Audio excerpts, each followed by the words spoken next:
Corona के बदलते रूप नए म्यूटेंट हालात को संभलने का मौका नहीं दे रहे हैं, लेकिन अब उस फिक्र की ओर बढ़ते हैं जिसे जल्द से जल्द दुनिया के कोने कोने तक पहुंचाना जरूरी है, यानी टीका। दरअसल कोरोना का संकट सभ्यता के इस दौर का सबसे बड़ा संकट है और वैक्सीन के पेटेंट को लेकर अमेरिका ने जो फैसला लिया है वो इस आपदा से जुड़ा बहुत बड़ा फैसला है। भारत ने पिछले वर्ष WTO यानी विश्व व्यापार संगठन में यह प्रस्ताव रखा था कि वैक्सीन पर से पेटेंट का अधिकार हटा दिया जाए ताकि दुनिया के गरीब देशों को भी इस महामारी में जिंदगी बचाने का अधिकार मिल जाए। लंबे समय तक चुप्पी साधे रहने के बाद अब अमेरिका ने इस प्रस्ताव पर भारत का समर्थन कर दिया है। अगर पेटेंट पर सबका हक हो जाता है तो इसके क्या मायने होंगे? आसान शब्दों में इसे 7 पॉइंट्स में समझिए। पहली बात, कोरोना विश्व के किसी एक कोने में भी छिपा रहा तो भी दुनिया के लिए खतरनाक है, इसीलिए वैक्सीन सबको चाहिए। दूसरी बात, टीका बनाने वाली कंपनियों का मुनाफा कम हो सकता है लेकिन उन्हें नुकसान नहीं होगा क्योंकि टीका भारी मात्रा में चाहिए।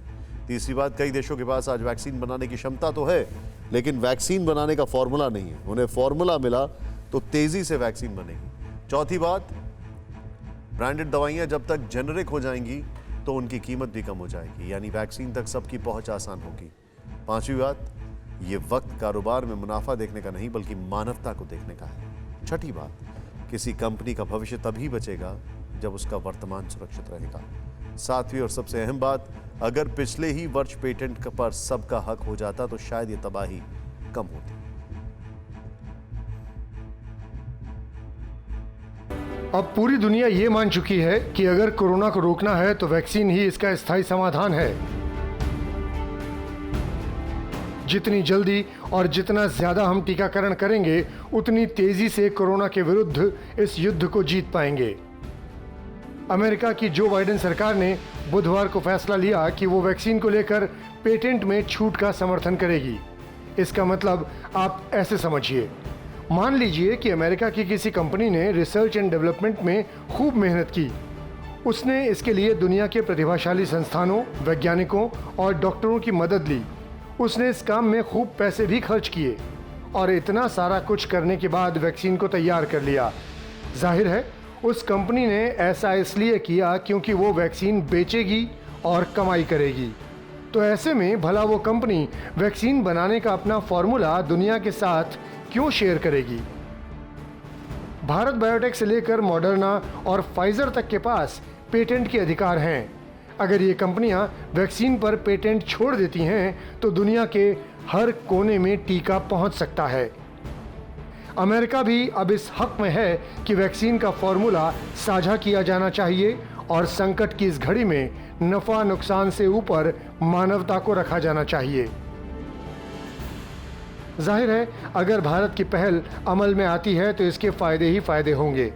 भारत या दुनिया के उन देशों में जहां किसी कंपनी के पास इंफ्रास्ट्रक्चर तो है लेकिन वैक्सीन बनाने का फॉर्मूला नहीं है, वहां अब वैक्सीन का उत्पादन शुरू हो जाएगा।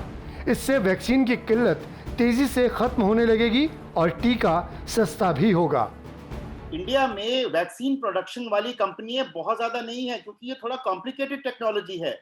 आप मान लीजिए कि 15 से 20 कंपनियां हैं जिनके अंदर की क्षमता है जो कि वैक्सीन बना सकें। आप जो है इंडियन कंपनीज को कोवैक्सीन बनाने की या तो कंपलसरी लाइसेंसिंग दे दीजिए, अगर भारत बायोटेक मान जाता है तो वॉलंटरी लाइसेंसिंग दे दीजिए, जिससे कि 15 कंपनीज अगर भारत की कोवैक्सीन को ही बना सके तो वो उसकी प्रोडक्शन ही बहुत ज्यादा बढ़ जाएगी। क्यों हम फाइजरना या मॉडर्ना के पीछे भागे? बहुत सारे मानवाधिकार संगठन अमेरिका पर इसके लिए दबाव बना रहे थे और ध्यान देने की बात यह है कि अमेरिका का अचानक हृदय परिवर्तन यूं ही नहीं हो गया है। दरअसल दुनिया का कोई भी सुविधा संपन्न देश ये मानने की गलती नहीं कर सकता कि वो कोरोना पर अंतिम विजय कर चुका है। मान लीजिए कि अमेरिका ने आज अपने सभी नागरिकों को टीका लगवा लिया, लेकिन क्या वो इसके बाद पूरी तरह से सुरक्षित हो जाएगा? शायद नहीं, क्योंकि आगे चलकर जब ये वायरस म्यूटेट करेगा तो पहले से ज्यादा मजबूत होगा और तब अमेरिका जैसे देश में दोबारा संक्रमण फैल सकता है। कहने का मतलब ये है कि अमेरिका जैसे देश भी अब जानते हैं कि कोरोना की संपूर्ण विदाई में ही उनकी भलाई है। पिछले दिनों खुद अमेरिका के अखबार न्यूयॉर्क टाइम्स में एक लेख छपा था जिसका शीर्षक था the US is sitting on tens of millions of vaccine doses the world needs, यानी अमेरिका करोड़ों ऐसी वैक्सीन बेवजह दबाए बैठा है जिसकी पूरी दुनिया को जरूरत है। जाहिर है संपन्न देश को खुद ही बाकी दुनिया के देशों में वैक्सीन का वितरण कर देना चाहिए था, लेकिन देर से ही सही कोरोना से निपटने का सही तरीका सबको समझ में आ गया। US trade representative Katherine Tai ने कहा कि ये पूरे विश्व के लिए बहुत मुश्किल वक्त है और इन विशेष स्थितियों में विशेष कदम ही उठाने होंगे। उन्होंने कहा कि अमेरिका हमेशा ही बौद्धिक संपदा अधिकारों की रक्षा में विश्वास रखता है, लेकिन जब पूरी दुनिया एक महामारी से जूझ रही हो तो हमें कुछ समय के लिए ये अधिकार छोड़ने होंगे।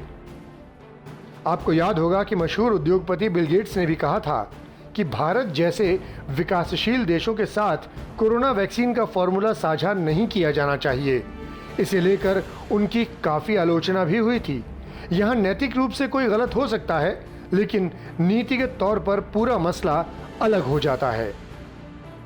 अमेरिका तो अभी दे रहा है, लेकिन उसके साथ एक बड़ी स्टेप होती है जिसको टेक ट्रांसफर बोलते हैं, और वो tech transfer is totally dependent upon the individual company. तो वो टेक ट्रांसफर करने में वो इतना समय लगाएंगे, they will drag their feet, कि प्रैक्टिकली उसका कुछ फर्क नहीं पड़ेगा। वो कुछ नहीं करेंगे, वो टेक ट्रांसफर के बारे में ये करेंगे, लीगल जाएंगे, कोर्ट में जाएंगे। इसके लिए आपको समझना होगा कि ट्रिप्स यानी trade related aspects of intellectual property rights क्या हैं, जिसमें छूट पर अमेरिका भी राजी हो गया है। दरअसल विश्व व्यापार संगठन यानी WTO के सदस्य देश स्वाभाविक तौर पर ट्रिप्स समझौते में शामिल माने जाते हैं। ये समझौता पेटेंट यानी बौद्धिक संपदा के अधिकांश प्रावधानों पर नजर रखता है। इसमें पेटेंट के अलावा कॉपीराइट, ट्रेडमार्क और दूसरे अधिकार भी शामिल हैं। ट्रिप्स 1 जनवरी 1995 से लागू है और WTO के सभी सदस्य देशों के लिए इसे मानना अनिवार्य है। देखने वाली बात यह होगी कि अमेरिका के राजी होने के बाद भी भारत का प्रस्ताव पास हो पाता है या नहीं, क्योंकि WTO में सर्वसम्मति जरूरी है। न्यूज़ टॉप 9 रोज सुबह 7 बजे और शाम 7 बजे सिर्फ TV9 भारतवर्ष पर।